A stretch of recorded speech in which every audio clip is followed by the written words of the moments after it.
Fighting between Israel Defense Forces and Hamas militants continues to escalate today. Israeli military officials say they are conducting widespread strikes against Hamas targets. This is all in response to a deadly and unprecedented attack by Hamas on civilian targets in several Israeli cities, including a music festival over the weekend. Well, hundreds of people on both sides have been killed, including at least 11 Americans. Fox 12 Laura Aguirre has more on the escalating war, and we do want to warn you, some of the images in this story are graphic. This Gaza refugee camp is one of many retaliatory targets hit by Israeli forces Monday. The IDF says it has hit around 800 Hamas-related sites, and the strikes continue. We will change reality on the ground in Gaza for the next 50 years. What was before will be no more. Israeli strikes also landing in neighboring Lebanon, where the IDF claims gunmen are crossing the border into Israel. Israel's actions follow a surprise and unprecedented Hamas attack on Jewish targets Saturday, including a music festival where at least 260 people were gunned down. Many other civilians, including Americans, have been taken hostage by Hamas. Thank you. All the institutions of the world that help kidnap civilians. The death toll far into the hundreds on both sides and climbing.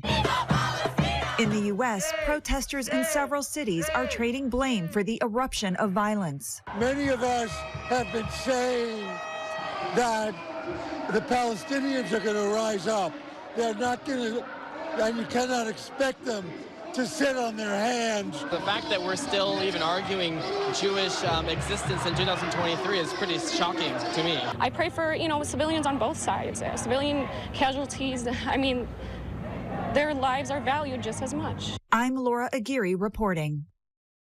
Well, tonight, Portland's local Jewish community is reacting to the attack on civilians in Israel over the weekend by Hamas.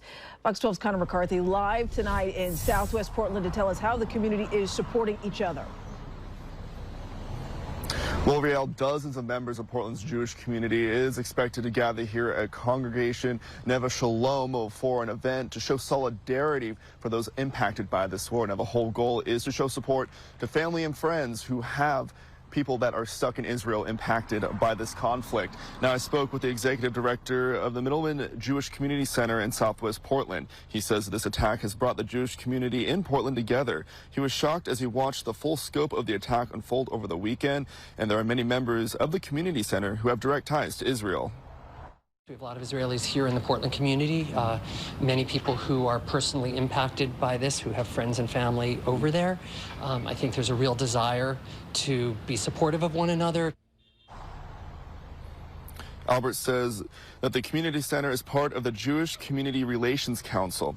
Part of what they do is reach out to other religious groups and other ethnic groups in the community. The goal is to build relationships and find common ground to address issues together. Now, Riel, coming up tonight at 6, you'll hear from 2 Israeli Americans and how their family and friends are doing in Israel right now. You'll also hear a story of survival from that supernova music festival in southern Israel. Reporting live in Southwest Portland, Connor McCarthy, Fox 12 Oregon.